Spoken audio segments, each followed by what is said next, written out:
Amma gaaffii inni taanumaa inni write a program which calculates quotient and the remainder of an integer division jedha. So int main, so int main kun yeroo hundumaa naftu maal return nu gooti duwwaadha nu deebisti. Amma gaaffiin isaa maal jedha write a program which calculates quotient and the remainder of an integer division. So integerii lama hiree gahee fi haftee kan nu deebisu hojjedha jedha. Kanaaf variabiliin keenya integeriidha jechuudha. A fi b jennee yoo fayyadamne h'n hafteedha, gaan gaheedha, haan haftee ta'a jechuudha. Asittaan fakkeenyaaf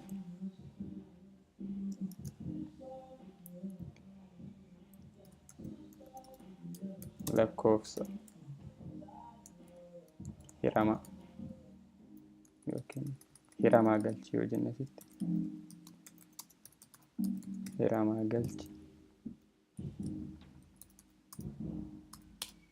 So hiramaan keenya maal irratti galaa? Haa irratti galaa.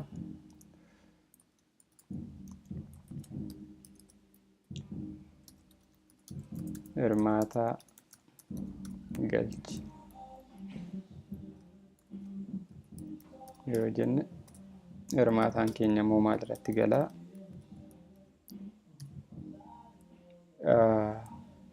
Dhiifama. B irratti galaa. Hiramaan keenya A irratti galaa. Sana booddee hirmaataan hafteen gaheen keenya A hiruu B akka kana jechuudha. Kun gahee isin hojjetti yeroo hundumaa. Hafteen keenya immoo A modulus ishii jedhamtu kana taataati jechuudha. Ishiin lammaffaa haftee ishiin jalqabaa gahee hojjetti. Gahee yookiin immoo isa quotient jedhamu kana jechuudha. Ishiin lammaffaa immoo haftee yookiin remainder.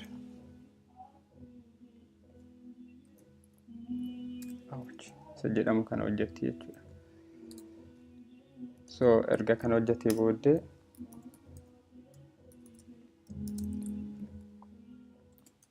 gaheen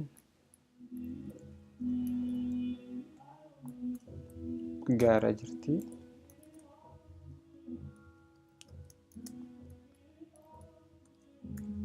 Yoo ta'u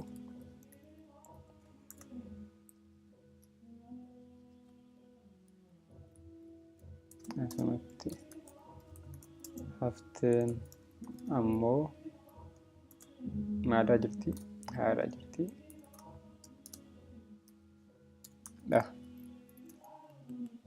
Jennee sarara sana akka kana yoo goone kun amma lakkoofsa kamiyyuu integerii haa ta'u malee walii hirtanii argas deebitanii booddee gahee fi haftee isaa argattu jechuudha. Hiramaa galchidha. Hiramaan keenya 5 yoo ta'e hirmaataa galchidha 2 yoo galchine amma 5 lamaaf gaafa jirru 2 qaqqabee tokko hafa. Gaheen 2 hafteen tokko jechuudha kun iddoo kanatti.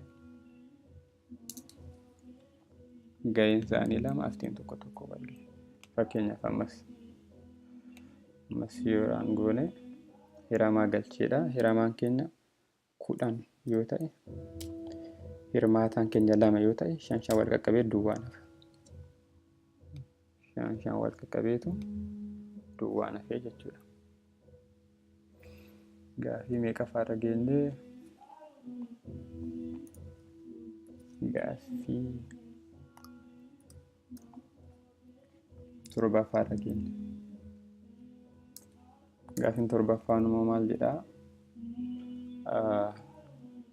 Geengoo tokkoof bal'ina isaa barbaadaa jedha. Gatii paayii 3.4 fayyadamaa jedha. So paayin keenya asitti hin jijjiiramtu yeroo hundumaa. Kanaafuu koonistaanti goone filoot goone gatii ishii 3.14 yoo goone ittaane intimeen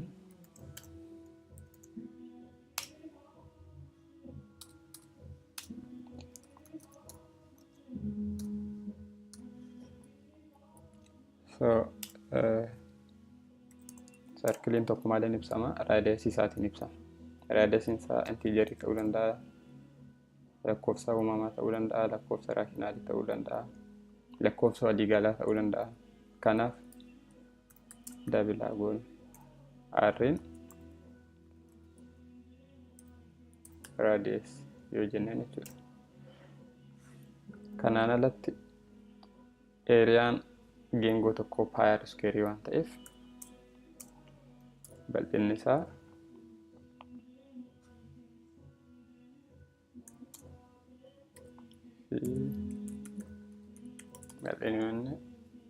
bal'inni fakkeenyaaf raadiyeesii isaa 4.3 yoo goone bal'inni isaa maal ta'a?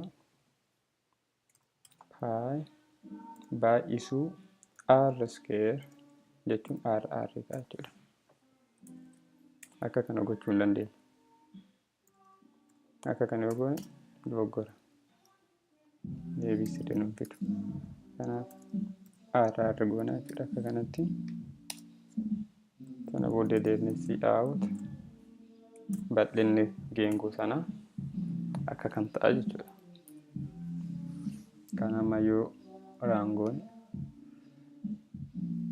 meeqa dhufee 58.58 dhufe jechuudha. Fakkeenyaaf osoo asitti amma 444.3 yoo goone seentimeetira ta'uu danda'a, meetira, kiiloomeetira ta'uu danda'a. Bal'inni isaa akka kan ta'a jechuudha. Amma kana dhufe. Fakkeenyaaf osoo tokko goone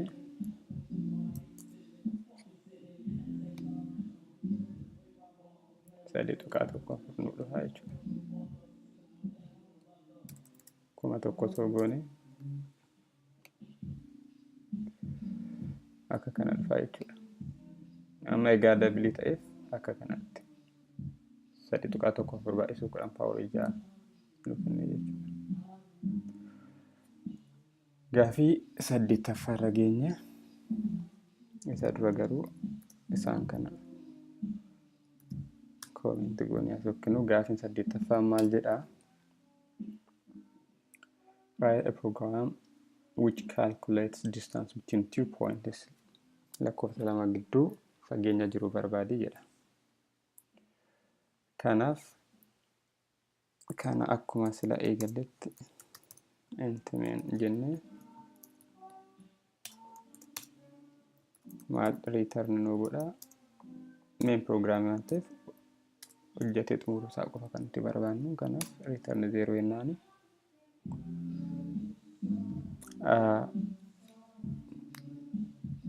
Pointoota kana akkamitti mul'ifna yookiin akkamitti represent goone yoo jenne, pointoota kana fakkeenyaaf float x1 y1 x2 y2 maal jechuun barbaada asirratti? Pointiin jalqabaa x1 y1 yoo ta'e, pointiin lammaffaa x2 y2 ta'a jechuudha. Sana booddee kan nuti barbaannu maanni fageenya gidduu isaanii jirudha. Isa daadhaan bakka bu'u. So asitti lakkoofsonni kun desimaalii ta'uu egaa danda'an fi filootii fayyadame dabiliis fayyadamuu dandeessu. Intiijaris fayyadamuu dandeessu. Garuu lakkoofsa jiran kun maatar godhu isaantu murteessaa jechuudha. Kanaaf fakkeenyaaf x1 duwwaa yoo ta'e, y1 duwwaa yoo ta'e kun amma maal jechuudha? Origin irraa fageenya x2 y2 barbaadii wanta jedhu dalaguu barbaadeen.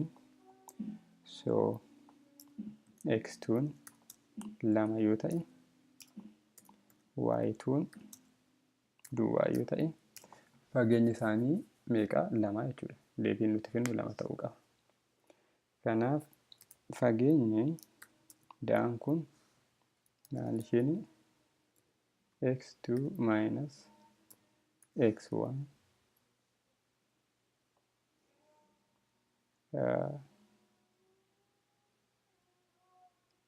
times x2 minus x1 y2 minus y1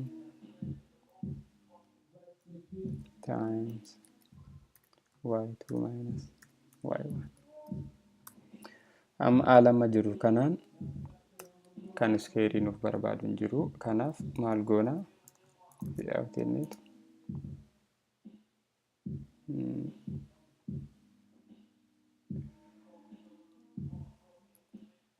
d square gatiinsaa didha jennee kaa'uu dandeenya jechuudha.